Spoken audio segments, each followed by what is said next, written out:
In terms of the energy saving, Dean's going to do the power consumption demonstration now.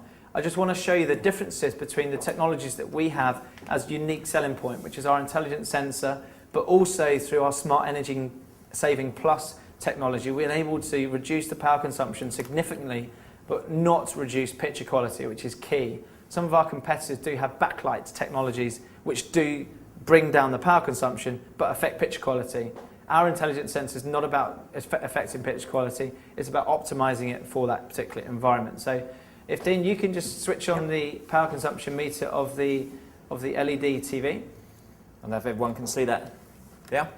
It's currently showing 145 watts. So these are the different settings that we offer on the TV. We have vivid, minimum, medium, maximum, and video mute. So Dean, if you just put it on vivid, this is almost, when you look at going to an electronics store, the majority of the TVs will always be on vivid because they're in bright lights. There we go, it's on vivid mode there, and we're currently drawing 146 watts of power. Okay, so now Dean, if you drop that down to minimum level through the remote control. Just press the green button, the energy saving button. Up comes your energy saving menu. If I switch to minimum, the screen darkens slightly. We're down now to, depending on the picture, about varying between 110 and 120 watts on there. This is ideal in a room where it's not as bright, but you're watching things like dramas, documentaries that are still a bright sort of program on there. So it's fair to say that if you had this TV placed in a conservatory, you'd probably have it on vivid because of the brightness of that particular room. But not everyone's going to put the TV in a conservatory. So you should be looking at more down this range depending on the lightness level of your room set. So if you now drop it down one more level, Dean. It's medium mode. You can now see it down to 85. Was it 110 before? Started off 145, moved it down to 110. We're now at 85 watts on there. If you drop that one more level to maximum. Now this last setting is ideal for things like movies and films because any backlight that is there that normally leaks through is now being reduced down. All doing around 50 watts, and we started off with 145 watts of power. And there's probably a lot of you that have a TV with a USB interface that play content through the TV, also don't need the actual picture quality to be on all the time. We offer a technology called video mute, which basically does exactly what it says on the tin. So if I'm watching or listening to digital radio stations through Sky where the logo just sits there, if I select video mute, it says screen off, and it is literally as it says, after 3 seconds, the screen is off, but you're still getting your sound coming through. We're now down to 31 watts. So after starting off at 145. So when you consider, if you're watching at home, and you're in the kitchen, but you want the audio coming from the TV, when you consider that's pulling 145 watts, you're saving over 110, 120 watts.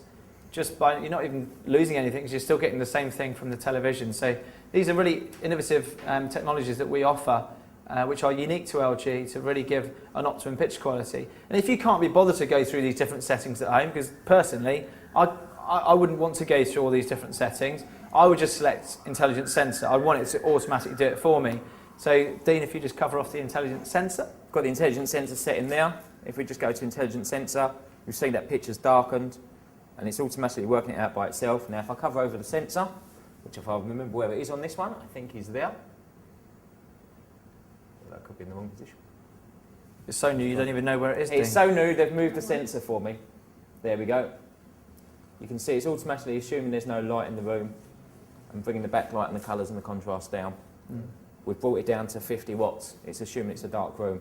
Now so I switch on the light bulb, the light comes back on, the TV recognises that and then brings the picture up to what we can do on the round table is we can actually switch all the lights off in here after we stop filming, and you'll see it almost like a living room set. We'll switch the lights off, Bex will get up and on the table and start dancing, and then we can do the differences.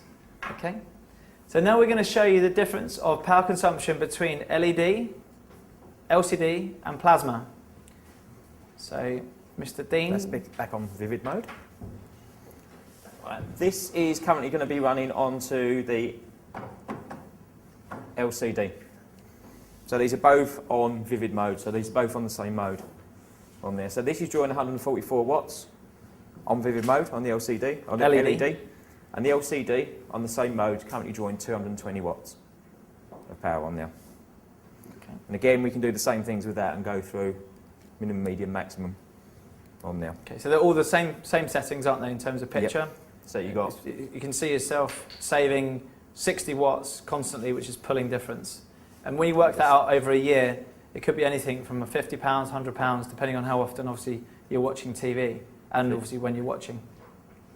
so you can bring that down 120 watts on medium, maximum down to 68, and then on screen off mode it will become even less because we're not using the screen again, we're using the speakers. But you can see you start off a lot higher on the LCD than what you do on the LED. Okay, So, if you can now just show the difference between plasma. I know that a lot of people in the room are big favourites of plasma, and we are as well. But I think it's important to say that the new technologies of LED are really starting to get close to plasma in terms of pitch quality, but also have the added benefits of saving you money off your electricity bills and also being more better for the environment because they're mercury-free LED. The LED lamps are mercury-free. So it might take Dean a couple of minutes to do that, but hopefully then you'll be able to see even more of a rapid difference between the two. so you'll be using the same power meter, okay? And we're now going on to the same mode of vivid mode to kick us off, so that we know we're all running onto the exact same thing. So we're on vivid mode there. See now we're drawing 326 watts on the plasma compared to starting off on 140 on the LCD, I'd say on the LED. So it's a big jump and a big energy saving without using any of the additional factors on there. And again, with your energy saving buttons, you can then bring that powers down. Minimum mode drops it down to sub 300. We then go maximum mode, or so medium mode, around the 215 mark. So we're still higher than the LED was on there. And even on maximum mode, you bring that picture down to roughly the equivalent of the LED. So the LED on its vivid mode is drawing roughly the same power as the plasma is on its maximum energy saving mode.